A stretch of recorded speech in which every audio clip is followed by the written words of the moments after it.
Halo, Assalamualaikum warahmatullahi wabarakatuh. Ketemu lagi dengan saya Vivi dalam membahas statistika.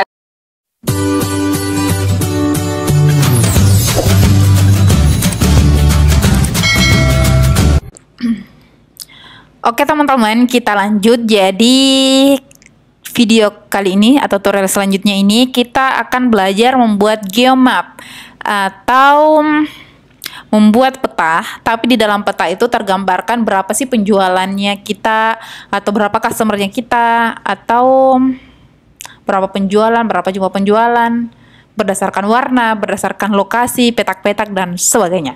Yuk kita coba, kita mulai. Contohnya seperti ini ya, kalau ini dia penjualan berdasarkan dot point. Kita klik ini, dia contohnya seperti ini, dia melihat kota, lokasinya kota. Iya, kita mulai di sini, kita tambah dulu besarnya. Oke, seperti ini. Kita sudah tambah, lalu guys, kita masuk ke sini. Nah, kita mulai masuk ke masukkan nih Google Maps. Jadi kalau Google Maps berarti dia akan terkaitkan nanti dengan Google Maps. Kalau teman-teman cek misalnya nanti sudah dipublish atau bisa dilihat bukan dalam kondisi edit dan kemudian diklik, dia bisa sinkron dengan yang namanya Google Maps. Seperti itu. Misalnya saya mau pilih yang ini. Yang dot-dot ini ya. Jadi kayak nanti ada bulatan-bulatan di per daerahnya. Misalnya seperti ini. Nah, yang perlu saya mungkin garis bawahi atau remind kepada teman-teman, ini di bagian kota. Nah, biasanya pada saat teman-teman menginput datanya, misalnya data dari spreadsheet sini, teman-teman ada kota misalnya seperti ini. Biasanya Google Data Studio itu tidak langsung membaca bahwa dia itu sebagai data geografis atau dia dibaca sebagai data yang bisa dikaitkan dengan geografis. Nah, jika itu terjadi, teman-teman bisa masuk di bagian sini aset,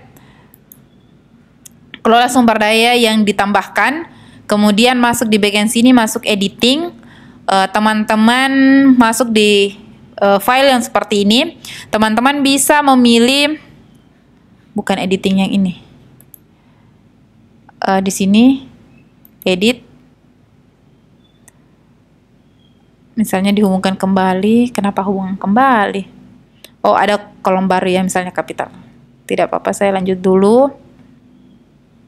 Ini juga caranya kalau teman-teman punya kolom baru. Jadi di spreadsheet misalnya di sini, pada saat teman-teman menambah satu kolom, dia tidak bisa langsung terbaca. Tapi kalau menambah baris selanjutnya itu bisa terbaca seperti itu. Nah, seperti ini. Misalnya tadi di kota. Nah, di kota kan di sini sudah terbaca sebagai ini sudah gambar dunia. Jadi dia sudah terbaca sebagai geografis, data geografis. Kalau tidak, teman-teman bisa memilihnya. Misalnya kan di sini biasanya awalnya itu teks, tapi kenapa ini langsung berubah, kan tadi kita salin. Nah, di sini misalnya dia teks. Jadi setelah itu langsung pilih geografis, pilih kota. Atau misalnya kalau inputannya adalah kode pos, pilih kode pos seperti itu. Misalnya kita pilih kota. Nah, seperti itu sudah teman-teman pilih, kemudian langsung selesai. Ini tidak perlu saya lakukannya karena sudah. Itu caranya tadi. Nah, setelah itu kan tadi grafik yang sudah kita klik di sini dia langsung connect, karena memang yang terbaca kota atau terbaca sebagai data geometris itu adalah cuma kota. Nah, di sini kan ada tulip-tulipnya ini. Dia menandai bahwa di sini ada loh, di sini ada, tapi ada apa? Misalnya tulipnya itu kita lihat adalah jumlah penjualan. Berarti dia melihat seperti ini. Kemudian dimensi warna kita lihat jumlah penjualan juga dia berubah, beda-beda warna ya, misalnya per ininya ini ukuran kita misalnya berdasarkan jumlahnya. Jadi semakin besar berarti dia semakin banyak di situ jumlah yang terjual. Atau misalnya di sini di dimensi warna kita masukkan kota, bisa kotanya lagi. Jadi yang tertulis di sini adalah kota. Ini Manado 93. Oh, di tulipnya di sini bisa juga, enggak ada sih. Ya, itu sudah bisa tidak ada. Nah, bisa juga teman-teman masukkan di sini, masuk di gaya sini, teman-teman bisa satelit. Jadi dia akan berbentuk seperti apa ya namanya itu, globe kayak gitu, peta. Jadi langsung, tapi saya lebih suka yang ini sih, lebih cocok. Kemudian lapisan balon, ini lapisan balon, diperbesar, perkecil, tapi tetap ada perbandingan antara satu dengan yang lainnya. Izinkan geser dan zoom, tampilkan kontrol zoom, ini saya checklist. Kontrol jenis peta, jadi dia kalau ini muncul di sini ada dia mau peta atau satelit seperti ini. Oke. Kemudian tampilkan kontrol skala di sini, ini skalanya kayak kita buat peta seperti itu. Misalnya ini perak, apa kalau perak munculnya standar, ini ya yang standar. Kalau perak berarti yang tadi nih, seperti itu. Nah, oke, itu cara yang umumnya ya. Next ini sama saja, yang latar belakang, pinggir dan sebagainya sama dengan buat buat diagram yang sebelum-sebelumnya. Tapi saya mau perlihatkan misalnya kalau teman-teman ingin mengisi per daerahnya, misalnya kan ini per kota, teman-teman bisa pilih yang ini. Jadi nanti yang terisi itu adalah sesuai kota itu. Misalkan ini mana total bayaran, mana total bayaran. Di sini kita masukkan total bayaran.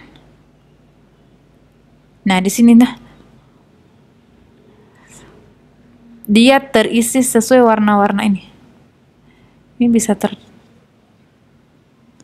ini tergambar. Ini terlihat kecil karena kan bukan di satu provinsi tapi satu Indonesia, jadi kayak terlihat besar. Terlalu luas, terlalu luas daerah yang perlu dimunculkan. Jadi kayak terlihat kecil ini. Misalnya di bagian gaya ya, sini. Coba saya lihat. Satelit. Dia bahkan tidak muncul sih. Di sini. Intinya seperti ini.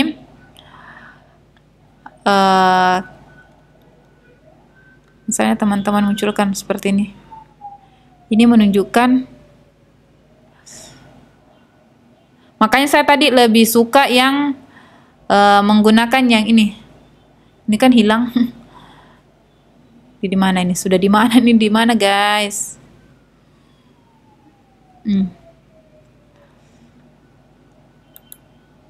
Nah, ini kalau diperluas, saya kembalikan ya. Intinya seperti itu. Jadi dia memunculkan per daerahnya, seluruh daerahnya yang diwarnai. Kalau di sini kan jelas, kita tinggal tunjuk. Di sini kayaknya juga bisa tunjuk, tapi harus pas banget. Nah, ini total bayaran 3.000 dan kotanya itu apa? Di sini itu Maluku, bukan Makassar. Kayaknya ada di sini ya. Tampilkan kontrol jenis peta dengan skala, bisa, semuanya bisa. Ya seperti itu saja sih kalau Maps. Jadi teman-teman tinggal atur-atur di sini. Lihat. Bisa di sini total bayaran diubah menjadi kota. Jadi tidak ada yang di sini ya. Dia sudah muncul Makassar. Oke. Seperti itu teman-teman, tapi di sini saya hapus karena sudah ada yang satu sini. Oke, itu dulu. Next, selanjutnya kita akan membuat grafik, kemudian ada perbandingan targetnya. Misalnya target pencapaian untuk si orang ini berapa, kemudian pencapaiannya berapa, jadi dilihat apakah dia sudah sampai di garis target atau belum. tapi dia dalam bentuk diagram gabungan diagram garis dan diagram batang. Oke, next. Oke teman-teman, jangan lupa berikan dukungannya untuk kami Vivian PMM Channel dengan berikan like, komentar yang membangun, serta dibagikan kepada teman-temannya, khususnya yang mahasiswa baru, supaya video ini lebih bermanfaat lagi. Jangan lupa subscribe bagi yang belum, dan nyalakan loncengnya supaya teman-teman mendapat notifikasi dari kami. Khususnya teman-teman yang suka statistika, pas banget untuk channel ini, karena Senin Kamis insya Allah selalu ada video tutorial statistika maupun penggunaan aplikasi statistika. Oke, terima kasih. Sampai jumpa di video selanjutnya. Saya Vivi. Assalamualaikum warahmatullahi wabarakatuh. Dah.